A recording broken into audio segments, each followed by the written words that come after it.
दोस्तों नमस्कार। मीन राशि वाले मेरे मित्रों, आप सभी का आज के ज्योतिष के इस बेहद ही अद्भुत और आपके जीवन में निश्चित तौर पर बड़े बदलाव लेकर आने वाले इस विशेष कार्यक्रम में बहुत बहुत स्वागत है। हृदय से अभिनंदन है। माता रानी आपकी सारी मनोकामनाएं पूरी करें और आपके जीवन से हर एक कष्ट को चुन चुन कर समाप्त करें, ऐसी हम माई से कामना करते हैं। दोस्तों, आज के इस वीडियो में जो बातें, जो ज्ञान हम आपको देने जा रहे हैं वह कोई साधारण ज्ञान नहीं है। इस ज्ञान ने हजारों लोगों का जीवन बदला है, उनके कष्ट समाप्त किए हैं और उनकी मनोकामनाएं पूरी की हैं। तो इस ज्ञान को आप बिल्कुल भी हल्के में मत लेना। दोस्तों, हम जानते हैं कि आज के इस समय में आपको एक ऐसे विशेष और चमत्कारी ज्ञान की आवश्यकता है जो आपकी हर परिस्थिति में मदद करे और आपको कामयाब बनाए। जी हाँ दोस्तों, तो ये वही ज्ञान है। तो अब ध्यान से सुनो। इस एक चीज को आपको सोने से पहले अपनी तकिए के नीचे रखकर सोना है।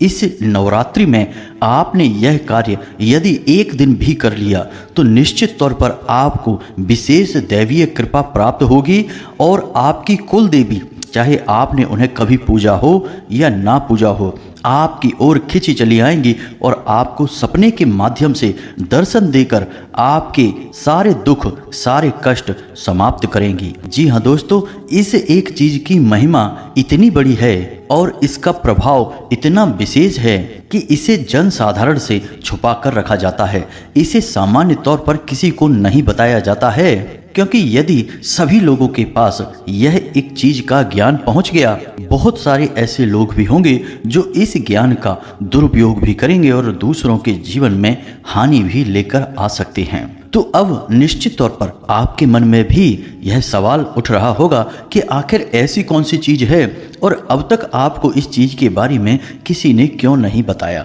तो दोस्तों, हम आपके दूसरे सवाल का जवाब पहले ही दे चुके हैं कि इस चीज के बारे में जन साधारण को लोग बताते नहीं हैं, छुपा कर रखते हैं। बहुत ही विशेष परिस्थितियों में लोगों को इस एक चीज के बारे में ज्ञान दिया जाता है। दूसरा, कि यह कौन सी चीज है, तो इसी चीज के बारे में तो हम आगे आपको वीडियो में सारी बातें विस्तार से बताने वाले हैं। इस चीज का क्या महत्व है, इसे कैसे प्रयोग करना है और इसको प्रयोग करने के बाद अपनी कुल देवी का आवाहन कैसे करना है और सपने में उनके दर्शन करने के बाद उनसे क्या कहना है, क्या मांगना है। जी हाँ दोस्तों, यह बहुत ही विशेष है। अब आपको लग रहा होगा कि ऐसा कैसे हो सकता है। तो दोस्तों, यह हम नहीं कह रहे हैं, इस एक चीज के ज्ञान के बारे में देवी भागवत में स्पष्ट तौर पर वर्णन मिलता है। और सबसे बड़ी बात दोस्तों कि आप तो इसका प्रयोग करके स्वयं देखना। आपके खुद के अनुभव के आधार पर ही इस एक चीज की प्रामाणिकता साबित होगी। आपका खुद का अनुभव ही सबसे बड़ा प्रमाण होगा। तो इससे पहले कि हम आपको इस एक चीज के बारे में विशेष ज्ञान दें, दैवीय कृपा आपको प्राप्त करवाएं, उससे पहले हम चाहेंगे कि आप माँ भद्रकाली को सच्चे मन से याद करते हुए कमेंट बॉक्स में एक बार नहीं 3 बार लिखना, जय माँ भद्रकाली कृपा करो। क्योंकि बिना देवीय कृपा के और आशीर्वाद के कोई भी चीज फलित नहीं होती, यहाँ तक कि जीवन भी फलित नहीं होता। यूं ही ठोकरें खाते खाते जीवन गुजर जाता है। जब तक कि ईश्वरीय कृपा नहीं होगी तब तक जीवन में सद्गति हासिल नहीं होती है। इसी के साथ साथ आप अपना नाम, अपना स्थान और अपने जीवन की मूल समस्या जिससे आप छुटकारा पाना चाहते हैं उसे भी कमेंट बॉक्स में लिखकर भेजें। हम शनिवार के होने वाले सर्व मनोकामना पूर्ति हवन में आपके नाम से आहुतियाँ कराएंगे और आपके नाम की अर्जी माई के दिव्य दरबार में लगा देंगे। फिर आपके जीवन की समस्या माई की समस्या हो जाएगी। इसी के साथ साथ माई के इस दास का आपसे एक छोटा सा निवेदन और है कि यदि आप चैनल पर पहली बार आए हैं तो आप हमारे और माई के दिव्य परिवार के सदस्य बन जाइए और इस चैनल को सब्सक्राइब करके बगल में जो घंटी का निशान है इसे भी अवश्य दबा दीजिए। इसके बाद हम जो भी पूजा पाठ अनुष्ठान करेंगे उसका कुछ ना कुछ आंशिक फल आपको भी अवश्य प्राप्त होगा, क्योंकि आप परिवार के सदस्य बन चुके हैं। तो चलिए जल्दी से चैनल को सब्सक्राइब करिए, फिर आगे बढ़ते हैं। दोस्तों, ध्यान से सुनो। इस संसार में हर एक इंसान खूब मेहनत करता है, सपने देखता है, कामयाबी हासिल करना चाहता है, लेकिन होता यह है कि उसकी मेहनत लगातार निष्फल होती रहती है। लगातार उसे नाकामयाबियां मिलती रहती हैं। जिंदगी में इतनी ठोकरें और इतने झटके मिलते हैं, इतने धोखे मिलते हैं कि उसे धीरे धीरे जिंदगी से निराशा सी होने लगती है और अपना जीवन बोझ सा लगने लगता है। फिर ऐसा महसूस होता है कि इस संसार में आने का कोई मतलब ही सिद्ध नहीं हो पाया। बस खाने पीने की और जीवन जीने की जुगाड़ में ही पूरा जीवन बीता जा रहा है। लेकिन वहीं पर आप देखते हैं कि कुछ लोग ऐसे भी होते हैं जो बहुत कम मेहनत करते हैं लेकिन बहुत जल्दी कामयाब हो जाते हैं। कहने का मतलब यह है कि अभी कुछ ही दिनों पहले उन्होंने कोई छोटा मोटा कार्य ही शुरू किया और आज उनके वारे न्यारे हो गए, लाखों करोड़ों के हिसाब किताब हो गए, घर गाड़ी सारी सुख सुविधाएं उनकी जो वो चाहते हैं उन्हें प्राप्त होने लगी। तो ऐसे में देखने वालों को लगता है कि इसकी किस्मत इसके साथ है, इसका भाग्य चमक गया है। और हमें फिर ऐसा भी लगने लगता है कि इसकी किस्मत इसके साथ है इसलिए इसके साथ सब कुछ अच्छा हो रहा है, लेकिन हमारी तो किस्मत ही खराब है। अब हमारे साथ ऐसा थोड़ी ही होगा, हमें तो बस कष्ट ही सहने हैं, जीवन में लगातार परिश्रम ही करते रहना है। तो इस तरह निराशावादी होकर हम अपने जीवन को जीते रहते हैं और अपने सामने ही कुछ लोगों को हमसे बहुत दूर निकलते भी देखते रहते हैं, कामयाब होते भी देखते रहते हैं। आप हमें कमेंट करके बताना, क्या आपने अपने आसपास कोई एक ऐसा इंसान देखा है जो आपको लगता है कि बहुत भाग्यशाली है, जरा से मेहनत में, जरा से परिश्रम में उसे बहुत बड़े फल मिलते हैं और उसका जीवन बहुत ही सुंदर चल रहा है। खैर दोस्तों, अब ध्यान से सुनो। अब हम जो आपको बताने जा रहे हैं उसे सुनकर आपको निश्चित तौर पर एक बड़ा झटका लगने वाला है। तो आपने कालिदास की कहानी तो सुनी ही होगी, जिसमें उनकी पत्नी विद्योत्तमा उन्हें घर से बाहर निकाल देती हैं, उनका भयंकर अपमान कर देती हैं, क्योंकि वे उन्हें बुद्धिमान इंसान समझ रही थी, लेकिन वो तो महामूर्ख थे। तब फिर कुछ ऐसा हुआ कि कालिदास की जिंदगी रातों रात बदल गई। जी हाँ दोस्तों, कालिदास बहुत ही भोले भाले और मासूम इंसान थे। हालांकि बुद्धि उनके पास कम थी, ज्ञान बिल्कुल भी नहीं था, शून्य था। फिर भी इतने अधिक अपमान को वे सह न सके और वे सीधे माँ काली के मंदिर में गए और उन्होंने माँ की आराधना प्रारंभ कर दी, और जिससे माँ उनसे प्रसन्न हो गई और माँ ने उन्हें वरदान दे दिया, जिसके बाद उन्हें संपूर्ण ज्ञान हासिल हो गया और उसके बाद बने वो महाकवि कालिदास। तो वही कालिदास जो पहले दुर्भाग्यशाली थे, मूर्ख थे, बाद में दैवीय कृपा प्राप्त होने से बन गए महाकवि कालिदास, जो कि महाज्ञानी थे। लोग उनके चरणों में झुक जाते थे, उनका सम्मान करते थे। तो क्या यहाँ से आपको समझ में आ रहा है कि कैसे कोई इंसान दुर्भाग्यशाली होता है और कैसे कोई इंसान भाग्यशाली बन जाता है? जी हाँ दोस्तों, जब तक अज्ञानता इंसान को घेरे रखती है तब तक वह दुर्भाग्यशाली रहता है, क्योंकि अज्ञानता ही दुर्भाग्य का सबसे बड़ा कारण है। जी हाँ दोस्तों, अब आप समझिए कि आपके आसपास यदि कोई एक ऐसा इंसान है जिसे आप भाग्यशाली समझते हैं, तो निश्चित तौर पर उस इंसान के पास कोई ना कोई एक ऐसा ज्ञान है, कुछ न कुछ उसे ऐसा विशेष पता है जिसके आधार पर उसने अपने भाग्य का निर्माण किया है। अब यहाँ पर दो बातें निकल कर आती हैं। एक तो यह कि आप कुछ विशेष ज्ञान हासिल करिए, फिर उसका प्रयोग करके अपने जीवन को बदलिए, अपने भाग्य का निर्माण करिए। दूसरी बात यह है कि आप कालिदास के समान दैवीय कृपा प्राप्त करिए और उस दैवीय कृपा के आधार पर, दैवीय कृपा के मार्गदर्शन पर आप अपने भाग्य का निर्माण करिए। तो आज जिस चीज़ के बारे में हम आपको बताने जा रहे हैं वह आपको आपकी कुल देवी की कृपा प्राप्त करवाएगी। और याद रखना दोस्तों कि इस संसार में जब तक आपकी कुल देवी आपके ऊपर कृपा नहीं करेंगी, तब तक आपके ऊपर कोई भी अन्य दैवीय शक्ति किसी भी प्रकार से ना तो कृपा करेगी और ना ही आशीर्वाद देगी। लेकिन दोस्तों, बहुत दुख होता है इस बात को जानकर कि आज के इस भागदौड़ भरे जीवन में लोग अपनी कुल देवी तक को नहीं पहचानते, नाम तक नहीं जानते हैं। उनसे पूछो कि आपकी कुल देवी कौन है, तो वो कहते हैं कि हमें नहीं पता। यह बड़े दुख की बात है। क्या आपको पता है कि कुल देवी कौन है?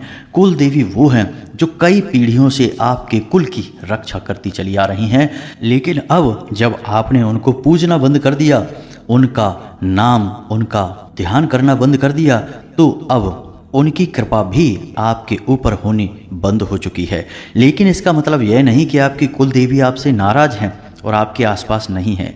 एक बार जिस देवी का पूजन किसी कुल में होने लगता है और 3 पीढ़ियों तक लगातार जिसे पूज लिया जाता है, वह उस कुल की कुल देवी बन जाती हैं। फिर चाहे आगे की पीढ़ियां उन्हें पूजें या ना पूजें, कुल देवी उस कुल को चारों तरफ से घेर कर रखती हैं, या यूं कहें कि अपनी शरण में हमेशा रखती हैं। बस होता यह है कि पूजा पाठ ना होने से, बराबर विधि विधान से ध्यान ना होने की वजह से दैवीय कृपा रुक अवश्य जाती है। उम्मीद है कि आप समझ रहे होंगे कि हम आपसे क्या कहना चाहते हैं। तो दोस्तों, अब समय आ गया है कि आप अपनी कुल देवी को पहचानें। हम अपने कई वीडियो में आपको बता चुके हैं कि अपने घर के मुख्य दरवाजे पर आप अपनी कुल देवी के नाम का एक दीपक रोज शाम के समय अवश्य जलाया करिए। अब कुछ लोग तो हमारी बात मान लेते हैं, लेकिन कुछ लोग ऐसे हैं जो केवल सुनकर ही बात को जहाँ का तहाँ छोड़ देते हैं, उसे जीवन में नहीं उतारते हैं। फिर कहते हैं कि हमारे जीवन में तो कुछ भी अच्छा नहीं हो रहा है। कैसे अच्छा होगा? दवाई तो हमने आपको दे दी, लेकिन आप उसका यदि प्रयोग नहीं करेंगे, सेवन नहीं करेंगे, तो फिर आप बीमारी से मुक्त कैसे होंगे? केवल दवाई ले लेने मात्र से बीमारी ठीक नहीं हो जाती, उसका सेवन भी करना पड़ता है। तो अब आप ध्यान से सुनिए, हम आपको जो बताने जा रहे हैं उन बातों को आपको जैसा हम बोल रहे हैं वैसा ही उपयोग करना है, तभी आपको कुल देवी दर्शन देंगी और आपको किसी न किसी रूप में मदद करने के लिए भी आपके सामने आएंगी। अब चूंकि यह नवरात्रि का समय चल रहा है, तो ऐसे में यह एक सुनहरा अवसर है जब आप अपनी कुल देवी की कृपा प्राप्त कर सकते हैं। बहुत आसान होगा। ऐसे में अगर नवरात्रि का समय नहीं होता तो शायद आपको इतनी जल्दी कुल देवी के दर्शन ना होते, लेकिन इस विशेष समय में कुल देवी के दर्शन आपको अवश्य ही होंगे। दोस्तों, याद रखना कि नवरात्रियों में भी हम देवी के 9 रूपों की पूजा करते हैं, यानी शक्ति के 9 रूपों की पूजा होती है और कुल देवी भी शक्ति का ही एक रूप होती हैं। यानी कि इन 9 दिनों में देवी की शक्ति अपने चरम पर होती है। ये यूं कहें कि पूर्ण रूप से आपके ऊपर कृपा करने को तैयार है। बस ज़रूरत है तो आपको कुछ न कुछ ऐसा छोटा मोटा उपाय या कुछ न कुछ ऐसी क्रिया करने की जिसकी कि आपके जीवन में बहुत आवश्यकता है और जिससे देवी आपकी ओर आकर्षित होंगी और आप पर अपनी कृपा बनाएंगी।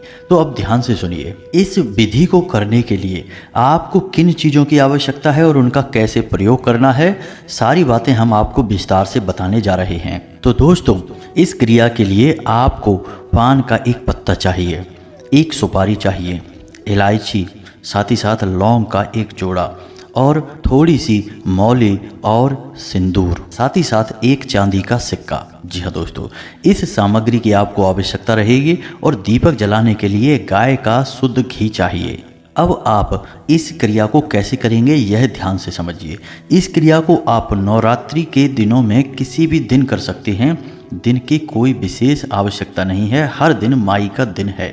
अब आपको रात्रि के समय यह क्रिया करनी है। जी हाँ दोस्तों, तो रात्रि को 9 से 11 बजे के बीच आपको यह क्रिया प्रारंभ करनी है। तो ध्यान से सुनिए कि आपको क्या करना है।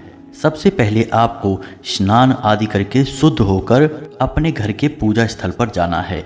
एक आसन बिछाना है स्वयं के लिए और सामने एक चौकी रखनी है जिसके ऊपर लाल रंग का एक कपड़ा बिछाना है। अब लाल रंग के कपड़े के ऊपर आपको एक सिक्का रखना है। उस सिक्के के ऊपर आपको एक साबुत सुपारी रखनी है। याद रखना कि सुपारी खंडित नहीं होनी चाहिए, पूर्ण रूप से शुद्ध और साबुत होनी चाहिए। अब आपको गाय के घी का दीपक जलाना है। पास ही में आपको पान का एक पत्ता रखना है और उस पत्ते के ऊपर आपको लौंग का जोड़ा, एक इलायची और थोड़ा सा पास में ही जल रखना है। अब आपकी क्रिया शुरू हो रही है। तो सबसे पहले आपको हाथ जोड़कर माई के रूप का ध्यान करना है। जी हाँ दोस्तों, जिस भी माता का आपके मन में स्मरण हो जाए उसके नाम से ही आपको ध्यान करना है। फिर आपको अपनी कुल देवी के बारे में विचार करना है और अपनी कुल देवी को याद करते हुए उनसे कहिए कि हम आपका आवाहन कर रहे हैं। आप जहाँ भी हों, आप यहाँ इस आसन पर विराजमान हो जाएं। हम पूरे भाव के साथ अपने पूरे परिवार की ओर से आपका आवाहन कर रहे हैं, आपका पूजन कर रहे हैं। अब आप उस सुपारी पर थोड़ा सा जल अर्पित करिए, कुछ बूंदे जल की अर्पित करिए। उसके बाद मौली अर्पित करिए, यानी कि वस्त्र हैं वे माता के। अपने मन में ऐसा भाव रखिए कि माई को आप वस्त्र समर्पित कर रहे हैं। अब सिंदूर लगाइए और हाथ जोड़कर माई से कहिए कि माई आप अपना श्रृंगार स्वीकार करें। अब थोड़ा सा लाल रंग का सिंदूर आपको उस पान के पत्ते पर भी लगाना है और माई से कहना है कि माई आप अपना प्रसाद स्वीकार करें। इसके बाद आपको अपने मन में यह निवेदन करना है माँ से कि हे माई, हम अपने पूरे परिवार की ओर से आपसे क्षमा प्रार्थी हैं। हमसे जो भूल चूक हुई है, हम आपका ध्यान नहीं कर पाए हैं, हम अज्ञानी हैं। अब हमें आप क्षमा करिए और आप अपनी शरण में हमें लीजिए और हम पर और हमारे पूरे परिवार पर अपना आशीर्वाद बनाए रखिए, मार्गदर्शन कीजिए। इसी के साथ साथ आपको कहना है कि हे देवी, आज रात को आप हमें सपने में भी दर्शन देना, क्योंकि हम आपके वास्तविक रूप से पूर्ण रूप से अनजान हैं। तो आप हमें यदि दर्शन देंगी तो हम आपका पूरे विधि विधान के साथ पूजन प्रारंभ कर पाएंगे। बस इसी प्रकार का भाव आपको अपने मन में प्रकट करना है और उसके बाद थोड़ी देर वहीं पर आसन पर बैठे रहना है, माई के बारे में ध्यान करते रहना है। बस थोड़ी देर बाद आप वहाँ बैठें और उसके बाद जब दीपक शांत हो जाए, क्योंकि दीपक शांत होने से पहले उठना अशुभ माना जाता है, तो जब दीपक शांत हो जाए तो उसके बाद जो पान और उसके ऊपर इलायची और लौंग जिसे आपने माई का प्रसाद बनाकर अर्पित किया था, उसे आप उठा लें और उसे समेट कर लपेट कर उसके ऊपर मौली लपेटें और उसे आप सोते समय अपनी तकिए के नीचे रखें। पूरी शुद्धता के साथ, मन के विचारों की शुद्धता और आपकी शारीरिक शुद्धता के साथ आप सोने के लिए जाएं। और जब आप सोने के लिए जाएं और आपने तकिए के नीचे वह सामग्री भी रख रखी है जो कि माई का प्रसाद और आशीर्वाद है, अब आपको अपने मन में यह विचार करना है कि हे माई, आप जो भी हैं, जैसी भी हैं, हमें सपने में दर्शन अवश्य दें। हम आपका पूजा पाठ प्रारंभ करना चाहते हैं और अपनी भूल चूक के लिए क्षमा प्रार्थी हैं। ऐसा भाव मन में प्रकट करना है और बस सो जाना है। अब ऐसा नहीं है कि आप फ़ोन देख रहे हैं, मोबाइल देख रहे हैं, किसी से बातें करने में व्यस्त हो गए हैं और साथ ही साथ आपने यह भी एक फॉर्मेलिटी जैसा कर लिया, बात कर ली, माई को याद कर लिया और सो गए। ऐसे नहीं होगा दोस्तों। सारा खेल भाव का है। आप जितनी गहरी भावनाएं प्रकट कर पाएंगे उतना ही जल्दी माई आपको दर्शन देंगी। अब हो सकता है कि 1 दिन, 2 दिन या बहुत अधिक से अधिक 3 दिन। 3 दिन के अंदर आपको 100% माई के दर्शन होंगे। यदि माई के दर्शन नहीं हो पाते हैं तो किसी न किसी प्रकार से आपको 100% यह प्रमाण तो अवश्य मिल जाएगा कि आपकी कुल देवी कौन है। और जब आपको प्रमाण मिले तो आप अपनी कुल देवी की घर में स्थापना करिए, उनकी पूजा पाठ प्रारंभ करिए पूरे विधि विधान के साथ। ना केवल स्वयं बल्कि आप अपने परिवार के अन्य सदस्यों को भी, सभी को इस पूजा पाठ में शामिल करिए। कोई हो सके तो विशेष अनुष्ठान भी करवा लीजिए पंडित जी से सलाह लेकर। इसके बाद आपके जीवन की हर एक समस्या कुल देवी खुद ही समझ लेंगी। जी हाँ दोस्तों, जिन लोगों के ऊपर कुल देवी की छाया है, सबसे पहला उनके घर से अनिष्ट नकारात्मक ऊर्जा दूर भागती है। नज़र, टोना टोटका, काली क्रिया, तांत्रिक क्रिया, जो भी कुछ आपके ऊपर किसी भी प्रकार से काम कर रही होगी, सबसे पहले आपको उससे मुक्ति प्राप्त होगी। और दोस्तों, यही सारी नकारात्मक ऊर्जाएं ही तो आपके जीवन की बाधक हैं। इनसे आपको मुक्ति मिले तब तो आपके जीवन में सद्गति आए। तो सबसे पहला कार्य तो यही होगा। उसके बाद फिर आपके जो ग्रहों की परिस्थितियां हैं जो आपको परेशान कर रही हैं, अनुकूलता नहीं है, वह आपके ऊपर प्रभाव डालना बंद कर देगी। दोस्तों, याद रखना कि कुलदेवी का महत्व तो हमारे शास्त्रों में बहुत अधिक है। प्राचीन काल में बड़े बड़े राजा महाराजा भी कुलदेवी की आज्ञा के बिना कोई छोटे से छोटा कार्य भी नहीं करते थे। तो आप समझिए कि यह कितनी बड़ी महिमा है। तो आपको जब कुलदेवी की कृपा प्राप्त हो जाएगी तो फिर आपका भाग्य 100% चमक जाएगा और आप भी उसी इंसान की तरह बन जाएंगे जो आप भाग्यशाली इंसान कहते हैं। यानी आप स्वयं भी एक भाग्यशाली इंसान बन जाएंगे। जिस प्रकार कालिदास माता की कृपा से भाग्यशाली इंसान बने थे। दोस्तों, याद रखना कि ये जो शास्त्रों में कहानियाँ दी जाती हैं, ये कोई कहानी नहीं है, ये जीवन के बड़े ही महत्वपूर्ण पाठ हैं। इन पाठों से हम बहुत कुछ सीख सकते हैं। इनका अनुसरण करके जीवन में क्रांतिकारी बदलाव ला सकते हैं। तो आप इन बातों को हल्के में बिल्कुल भी ना लें। और हम आपके जीवन को बदलने के लिए बहुत अधिक परिश्रम करते हैं, मेहनत करते हैं। इस बात का आप ख्याल रखें और जो हम आपको बताते हैं वह बहुत ही गंभीर बातें होती हैं, तो उन्हें अपने जीवन में उतारें और चमत्कार अपनी आंखों के सामने होते हुए देखें। उम्मीद है कि जो बातें हमने आपको बताई हैं वो आपको अच्छी तरह से समझ में आ गई होंगी। अब कुछ लोग पूछेंगे कि उस पान का क्या करना है सुबह जागने के बाद। तो दोस्तों सीधी सी बात है कि वह निर्माल्य है, यानी कि जब दैवीय सामग्री का प्रयोग समाप्त हो जाता है तो वह निर्माल्य बन जाता है। अब उसका एक ही इलाज है कि या तो उसे किसी बहते हुए जल में प्रवाहित करें या फिर किसी पवित्र पौधे की जड़ के पास उसे मिट्टी में दबा दें। बस यही आपको करना है। अब इसके अलावा यदि कोई और प्रश्न भी आपके मन में उठता है तो आप कमेंट करके पूछें, हम आपके प्रश्नों के जवाब देने की पूरी कोशिश करेंगे। वीडियो पसंद आया तो इसे लाइक करके कमेंट में जय माँ भद्रकाली कृपा करो लिखना बिल्कुल भी ना भूलें। माई की पूर्ण कृपा आपको प्राप्त हो, इस बात से हमें बेहद खुशी प्राप्त होगी और हमें लगेगा कि हमारी मेहनत सफल हो गई है। इसी के साथ साथ आज के इस वीडियो को विराम देते हैं। मिलते हैं अगले ज्ञानवर्धक वीडियो में, तब तक के लिए धन्यवाद। जय माता की।